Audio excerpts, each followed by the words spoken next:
আমি বিশ্বনবী নিজে জাইতুনের ডাল ভেঙে মেসওয়াক করি, আমার আগে লক্ষাধিক নবীরা সবাই জাইতুনের ডাল দিয়ে মেসওয়াক করেছে।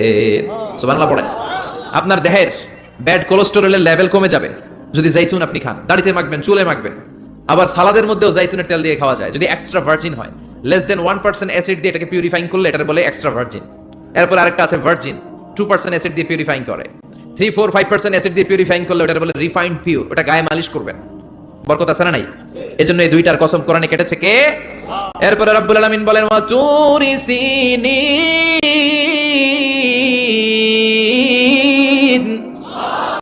আমি তিন আর জাইতুনের কসম যেমনি কোরআনের মধ্যে করলাম, সাথে সাথে তুর পাহাড়ের কসম কাটলাম। সুবহানাল্লাহ পড়েন। সাউথ সাইনা, দক্ষিণ সিনাইয়ে এই তুর পাহাড়ের অবস্থান। মিশরে দুইটা জেলা আছে, উত্তর সিনাই, দক্ষিণ সিনাই। এই দক্ষিণ সিনাইতে 2285 মিটার উঁচু এই পাহাড়। সাইয়েদনা মুসা আলাইহিস সালাম এই পাহাড়ে উঠে কথা বলতেন।